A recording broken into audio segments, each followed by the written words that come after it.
What's going on, guys? Adam Snyder here with the Homemade Entrepreneur, and today I want to tell you where you can buy electronics to sell on Amazon FBA for huge profits. Now, there's a lot of places you can go. Electronics are not the only item out there that you can buy. However, electronics and books, in my opinion, have some of the highest profit margins simply because people are giving away electronics and they're giving away books. All right. Now I'll do a video on books later on. I've done a bunch before. I want to do one on just electronics. Where do I go to buy them? Okay, how do I get the best deals? And how do I make sure I'm always making money? And it's actually pretty simple. Now the first place I go to is a thrift store. Why do I go to thrift stores? Because they have some great deals. Here's a deal that I picked up just the other day. Paid $4.99 for it. It's a calculator. It's a Canon P170/DH.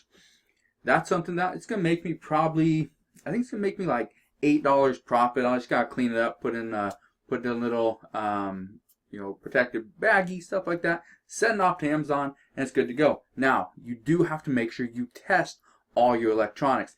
That's where so many people make the mistake, is they think, oh, it's gonna be way too much work. How do I test it? How do I make sure it's working? Send it off. I don't want it to come back because it was defective.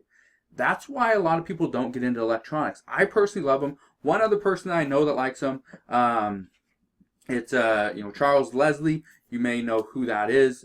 He has a big Amazon FBA Facebook group. He also has a YouTube channel. Go check him out. Okay, but he likes electronics. I like electronics. It's because there's money in it. Now they do require a little bit of cleaning, a little bit of elbow work, a little bit of elbow grease to clean it, and you do got to do the research, but there's a lot of money to be made, all right? There's a second place I really like to go and buy used electronics. Some are used, some are used, some are new, but most are used, and that would be pawn shops. This is the item I typically get. Okay, the Canon PowerShot series, they have them at almost every single pawn shop that I go to. The nice thing about it, this one right here, cost me $7. This camera right here cost me $7, and it's used. Obviously, it's used, but it works. It's in perfect condition. All right. So $7 for that camera. That's from a pawn shop. Okay. I think they're asking like 15. I negotiated them down to only 7 and bought a bunch of other stuff as well. But the key is you have to go out there and find the items. Pawn shops, in my opinion, are one of the most underutilized sourcing options out there, because everyone thinks, oh, they're scammy. They get those items on loan. Who cares where they get the items? Okay, Amazon gets items from a bunch of different places, but you're not questioning buying from Amazon, are you? Probably not, right? So in my opinion, I think you should go to pawn shops. Okay, I have a guide. I'll put a guide down below. It's over on Gumroad, but I think it's called From Pawn to Profits or something like that. But I show you how I'm making money from pawn shops and selling the items on Amazon FBA. Third place, yard sales. Now you probably already know this. I'm gonna go to a couple other sourcing options in just a second. Okay, but yard sales are huge. One of the biggest things I buy at yard sales are used, like VHS players. I buy used cassette players like the Sony Walkman. Okay, even in used condition, they still sell for a lot. Okay, those are just 2 items that I buy. I buy other like household goods as well. And the key with yard sales is they don't want that crap anyway. It's too big. They don't want a VHS player. They don't have any VHS tapes to use. So why do they want it? So they're going to give it away for $1, $2, maybe $5. But in the end, when they're selling for $50, $60, $80, or $100 a piece, you can make the money. All right? So the fourth place I really like to go to are retail stores. Okay? Your typical Target, Walmart, places like that. And the reason why I like Target and Walmart, because they always have stuff that goes on clearance. Now, here's a tip for you guys. When you are buying stuff on clearance, usually the price is, let's say $50 for that electronic. It's a great price. You're gonna make a lot of money. However, you buy the item, you package it up, you ship it off to Amazon. It gets in their system, and now it's live. It's up for sale, and it went from $50 down to $35. What most people do, most beginners, okay, at least from my experience, most beginners now start to drop their price. Oh, I'm gonna lose money. I need to drop. Now they're down at $32, and it's like they're gonna hold. Okay.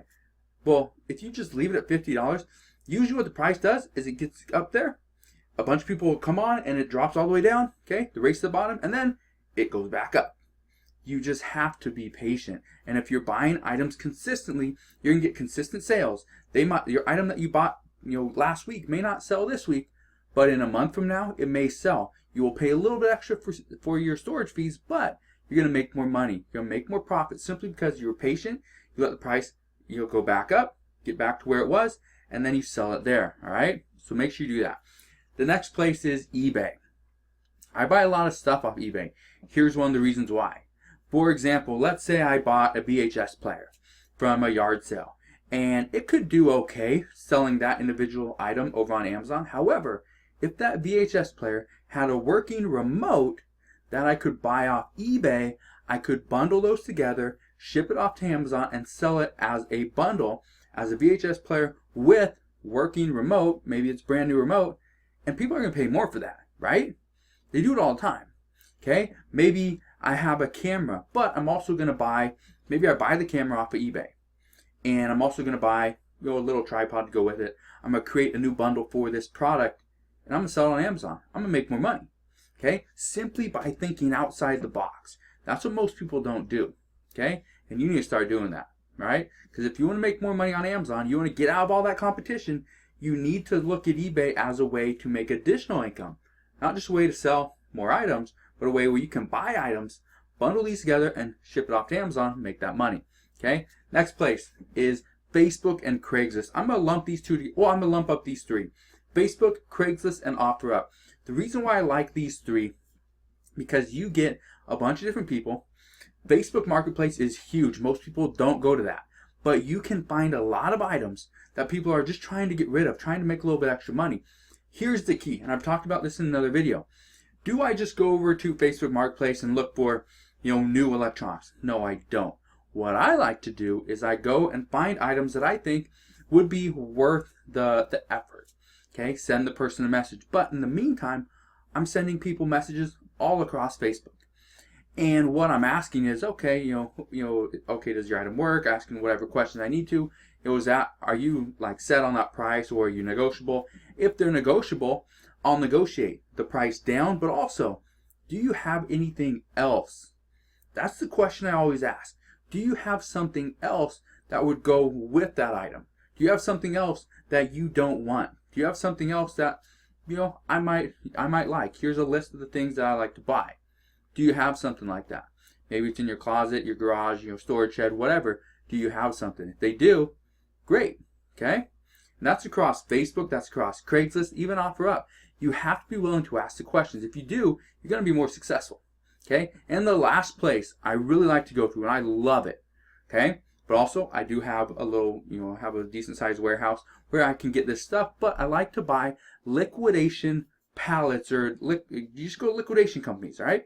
I like to buy stuff that's overstocked, that's returns, that was liquidation from bigger companies like Target, Walmart, Sam's Club, Costco, okay? And a lot of times you can buy truckloads, you can buy trailers full, you can buy pallets, you can buy, boxes, okay? And it's really up to you. But pallets, in my opinion, are the best. You can get the best bang for your buck. You can get a lot of inventory. You get it in, you test it all out, make sure it's good, and you ship it off to Amazon. It's really simple, okay? And that's one of the things I love to do, all right? And if you watch one of my other videos, you're going to see that I don't just sell stuff. I don't just buy stuff and ship it to me personally. A lot of stuff I buy, I ship it to a prepping company. They prep it all for me, and then I'm good to go. I never have to touch the products. All right? So those are just some of the places I really like to go and buy electronics to sell on Amazon FBA and make some huge profits. But if you guys have any questions on any of these places, you got questions on used electronics, Amazon FBA in general, just let me know. Okay, you can ask your questions down in the comment section below. Also, I do have an Amazon FBA exclusive membership group where I talk about all this stuff and more, buying, selling toys, selling tools, clothing, shoes, you name it. Okay, go and check it out. I'll put that in the description box below. It's $11.99 a month, but you're going to love it. Okay, so if you guys have any question on that, either ask questions down in the comment section below. If you enjoyed today's video, hit that thumbs up button, subscribe if you haven't done so already, and I'll see you guys on the next one.